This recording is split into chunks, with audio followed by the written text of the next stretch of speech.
Pemirsa, munculnya Erick Thohir di kantor Prabowo Subianto beberapa hari lalu memunculkan spekulasi tentang duet Prabowo dan Erick Thohir di Pilpres 2024. Kendati elit Gerindra membantah pertemuan tersebut membahas soal Pilpres, namun simulasi menduetkan dua Menteri Jokowi itu oleh sejumlah lembaga survei hasilnya cukup positif.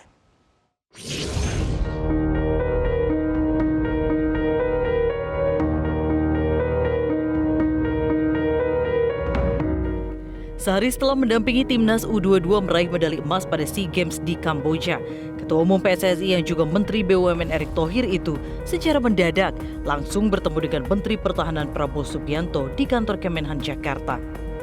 Erick menyebut Prabowo adalah menteri pertama yang mengucapkan selamat. Keduanya pun berbincang empat mata. Baik Erick maupun Prabowo mengungkap tak membahas mengenai Pilpres dan hanya membahas seputar sepak bola. Pertanyaannya, mengapa Erick Thohir harus menemui Prabowo yang notabene adalah bakal calon presiden? Cawapres ini kan masih dinamis, tetapi Partai Gerindra, Partai PKB itu sudah mempunyai kesepakatan tertulis yang masih berlaku sampai saat ini bahwa soal Capres-Cawapres itu akan ditentukan oleh Pak Prabowo dan Pak Muhaimin. Kalau soal itu nanti tanya Pak Prabowo sama Pak Muhaimin, saya nggak ikutan waktu ngomongan gitu. Meski membantah membahas Pilpres, tapi keduanya memang lekat sebagai kandidat pada Pilpres 2024. Dari hasil simulasi yang dilakukan oleh Indikator Politik Indonesia, untuk pasangan Pilpres 2024 menempatkan duet Prabowo-Erick Thohir menempati posisi kedua dengan perolehan 32,2%. Beberapa survei juga menempatkan Erick dengan perolehan suara yang cukup tinggi sebagai cawapres. Erick kurang lebih stabil di peringkat 3.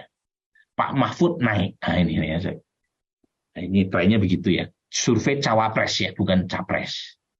Nah, ini surveinya sebelum timnas Indonesia menggondol emas. Ya, saya tidak tahu apakah punya efek kepada Erick Thohir sebagai Ketua Umum PSSI atau tidak. Tapi sampai awal Mei, elektabilitas Erick Thohir masih stagnan.